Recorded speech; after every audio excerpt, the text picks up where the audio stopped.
A very good morning, students. Today we'll be learning about population, size and growth since 1901. The term world population commonly refers to the total number of living humans on the earth at a given time. The three main tools through which we analyze population are population size, which is the number of individuals in the population, population density, how many individuals are in a particular area, and the population growth, how the size of the population is changing over the time. Now the question arises, why should we study population? First, studying how and why populations grow or shrink helps scientists make better predictions about the future changes in population sizes and growth rates. For example, human population growth, understanding how fast will the human population grow and what does that mean for the climate change, resource use and biodiversity can help us studying population growth. Finally, studying population growth gives scientists insight into how people interact with each other and with their environments. This is especially meaningful when considering the potential impacts of climate change and other changes in the environmental factors. How will populations respond to changing temperatures, to drought?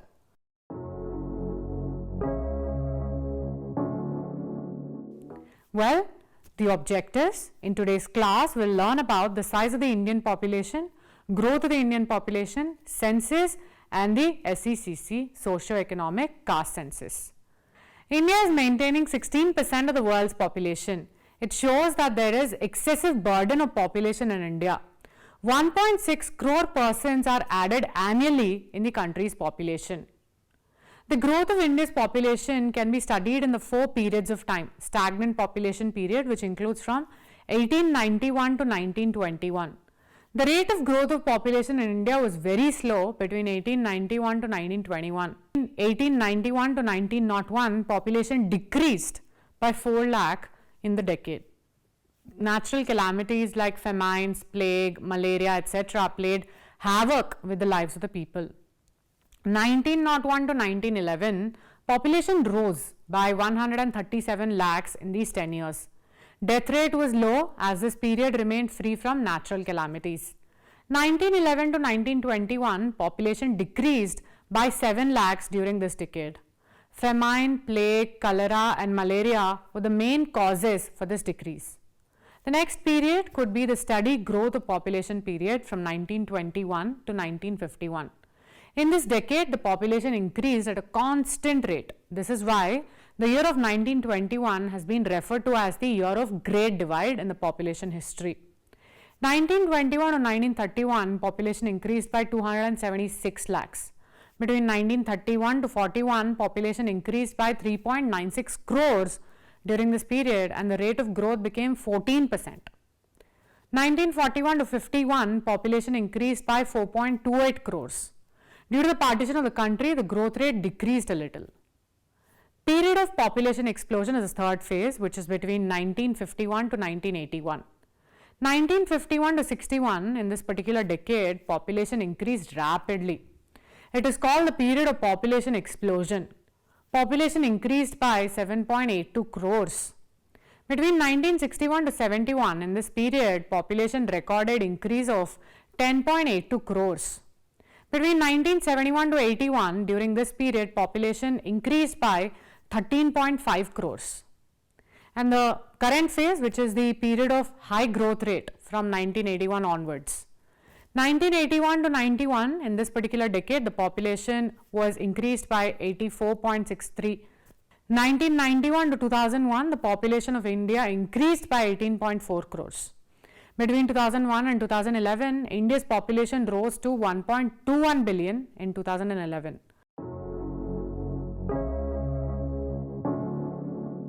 Now let's look at the growth of population in India and how it came to be. The history of growth in India's population can be divided into 4 distinct phases, the points of division being 1921, 51 and 81. Prior to 1921, India's population was characterized by a checkered growth. Decades of substantial growth regularly alternated with decades of small increase or even negative growth. The Census Commissioner for 1951 census therefore rightly called 1921 as the year of Great Divide. which differentiated the earlier period of fluctuating growth rates from a period of moderately increasing growth rates. The table presents the trends in population growth in India during the last 100 years. The figures for pre-independence period have been adjusted to take care of the partition of the country in 1947. The rate of interdential growth in India's population remained very low till 1921, and in fact the rate of growth was negative during 1911 to 21. The first 20 years of the 20th century thus witnessed a growth rate of only 5.42% in India's population. It may be recalled here that the decade 1901 to 11 was struck by several local famines. For instance, one such famine occurred in 1907 in areas what later came to be known as the Uttar Pradesh. It has been estimated that the epidemic claimed the life of nearly 7% of the population in the country. The central zone comprising Uttar Pradesh, Madhya Pradesh had suffered the most. From 1921 onward, a progressive control of the epidemics of cholera and plague resulted in acceleration in the rate of population growth. The decadal rate of growth in the population increased from 11% during 1921-31 to over 14% during 1931-41. The northern zone, which had recorded substantial loss of population during 1901 to 21, witnessed an exceptionally higher growth. The growth rate remained otherwise virtually stable during 1931 to 51. Over a period of 30 years, that is from 1921 to 51, population grew at moderately increasing rate. Strikingly, the central zone recorded a consistently lower growth rate than the nation's average, perhaps of a persistently higher incidence of mortality and substantial outmigration. On the other hand, the western zone experienced a much faster growth in its population. The year 1951 marks the beginning of a rapid growth in the population in the country, as a result of a sharper decline in the death rates after independence in 1947. The acceleration in the growth rates continued up to 1981. The total population increased from 361.09 million in 1951 to 683.33 million in 1981, recording a growth rate of a little short over 90%. The average annual exponential growth increased from 1.21% during 1921-51 to 2.13% during 1951-81. Though all the zones witnessed increase in the pace of population growth, the northern zone recorded the largest acceleration. The next highest growth rate was recorded in the western zone. In fact, as during the pre-independence period, the western zone continued to experience a faster growth than all India average even after independence. At the state level, Gujarat maintained its leading position among the major states in the zone. On the other hand, the central zone continued to record a lower growth than the nation's average, probably due to persisting high mortality rates and outmigration. Uttar Pradesh is found to have recorded one of the lowest growth rates of population among the major states during this period. The southern zone, which had experienced a faster growth than the nation's average up to 1951, experienced a reversal in the pattern. With a much smaller increase in the pace of growth, the zone recorded a significantly lower growth than the nation's average during 1951 to 81. This could perhaps be attributed to outmigration and also to an early decline in the rate of natural growth with decline in the birth rates. Among the major states in the zone, Tamil Nadu recorded the lowest growth rate, followed by Andhra Pradesh. Remarkably, in Kerala, the growth rate maintained an increasing pace up to 1981, and since then, though population continues to grow, the pace of growth has undergone a definite deceleration. It is expected that this deceleration will continue in future also, as decline in the birth rate becomes sharper in more and more states. Thus, the year 1981 can be called yet another year of great divides in the demographic history of the country. In both Kerala and Tamil Nadu, both rates have undergone significant decline during the last few decades. It will be useful to examine the trend in the population growth in the major states of India separately for the last 2 decades. It is interesting to note that the state of Bihar has reported a continuous increase in the growth rate. Much of the gain in the growth rate was witnessed in areas which came to the share of Bihar after its bifurcation into 2 states in the late 1990s. In fact, whole of the state, barring 3 districts, has witnessed a further acceleration in the pace of population growth during the decade. In the newly created state of Jharkhand, gain in the growth rate was confined to its southwestern part mainly. Similarly, in Rajasthan and Uttar Pradesh, the annual growth rate has remained almost constant over the 2 decades. However, almost whole of upper Ganga plain in Uttar Pradesh and a major part of Rajasthan, mainly in the west and the southwest, are reported to have witnessed gain in the growth rate during the 1990s as compared to the previous decade. Elsewhere in the country also, there are evidences of gain in the pace of the growth in population at district level. Many of the districts recording gain in the growth rate are, however, mainly confined to the north and northeastern parts of the country. The spatial pattern and the growth of the population in the country during the 1990s reveals a marked north-south divide. On an average, the northern parts of the country are found to have recorded faster growth in the population during the decade as compared to their counterparts in the south. If a straight line is drawn connecting the southernmost tip of Gujarat in the west and the southern limit of Murshidabad district of West Bengal in the east, one comes across a generally higher growth in the population to the north of this line. The only exceptions to this can be seen in some areas in Punjab plains, in the hilly areas of Himachal Pradesh and Uttaranchal or the Uttarakhand, and in the districts located in eastern Gujarat. A small belt with a somewhat lower growth can also be seen in the southern part of central Uttar Pradesh along the northern margin of peninsular uplands. Likewise, to the south of this line also, notable exception of a faster growth can be noticed in northern Maharashtra in and around the district of Thane. With substantial decline in the birth rates during the post-independence period, these states have already reached a replacement level fertility in the country. The rapid and excessive increase in the population is called population explosion. In India, population has increased tremendously in the post-independence period. It has increased more than 7.8 crores between 1951 to 61. Population has been increasing constantly since 1951. In the year 1991, it was estimated 84.63 crores and in 2001, it increased to 102.87 crores. In 2005, the figure stood at 109.10 crores. The rapid rate of increase in the population is the main problem of this country.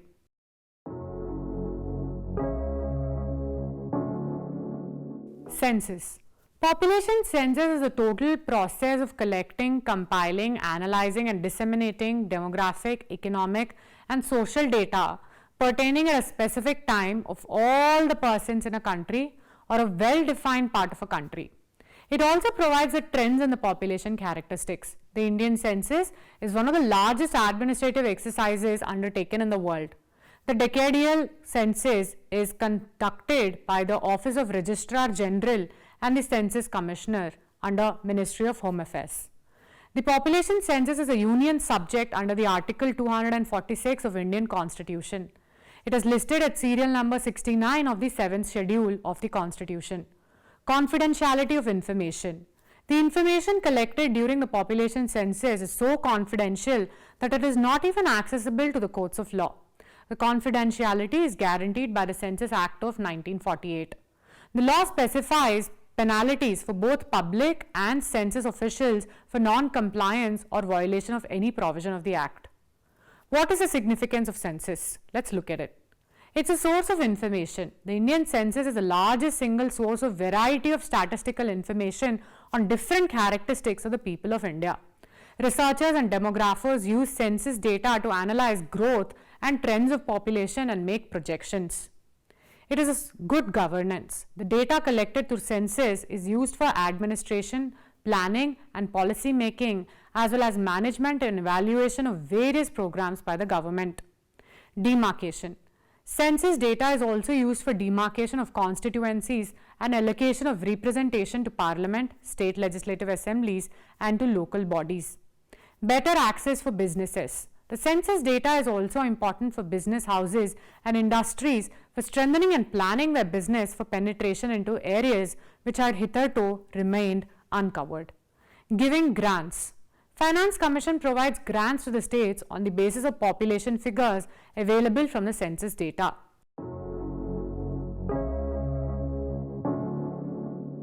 Now let's look at the history of census. Ancient and medieval period, Rig Veda, the earliest literature Rig Veda, reveals that some kind of population count was maintained during 800 to 600 BC in India. Arthashastra by Kautilya, written in 3rd century BC, prescribed the collection of population statistics as a measure of state policy for taxation. Aini Akbari, during the regime of the Mughal king Akbar, the administrative report Aini Akbari also included comprehensive data pertaining to population, industry, wealth and many other characteristics. Pre-independence period, initial attempts. The history of the census began with 1800 when England had begun its census. In its continuation, a census was conducted in Allahabad in 1824 and in Banaras in 1827-28 by James Prinsep. The first complete census of an Indian city was conducted in 1830 by Henry Walter in Dhaka, now Dhaka. The second census was conducted in 1836-37 by Fort St. George. In 1849, the Government of India ordered the local governments to conduct quinquennial, which is 5-yearly returns of population. First non-synchronous census. It was conducted in India in 1872 during the reign of Governor General Lord Mayo. First synchronous census. The first synchronous census was taken under British rule on February 17, 1881 by W.C. Plowden.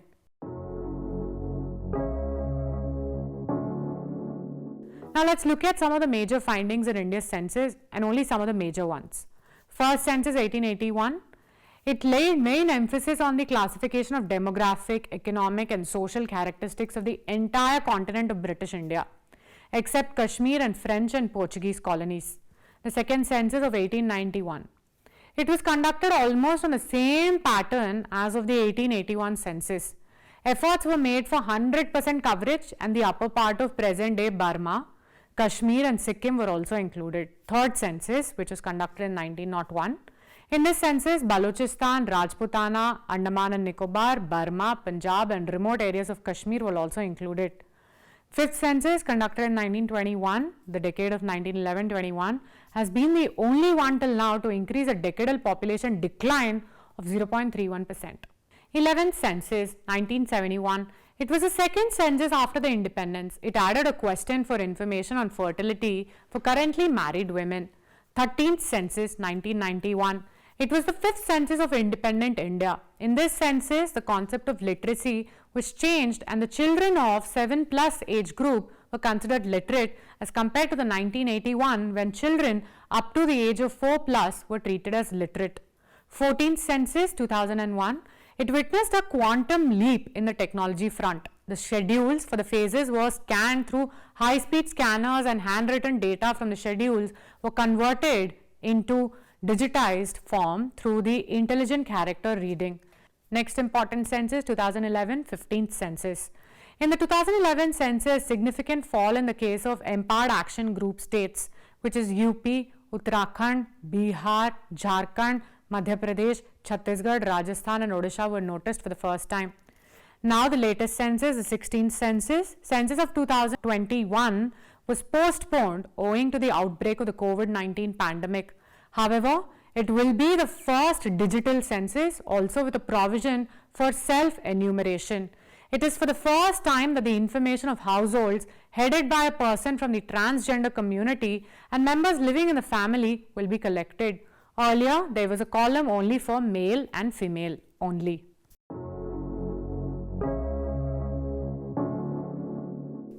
Now let's look at the socio-economic and caste census, SECC. The SECC was conducted in 2011 for the first time since 1931. It seeks to canvass every Indian family in the rural and urban India and ask about their economic status to allow center or state authorities to come up with a range of indicators of deprivation which could be used by each authority to define a poor or deprived person. Specific caste name to allow the government to reevaluate which caste groups are economically worse off and which are better off.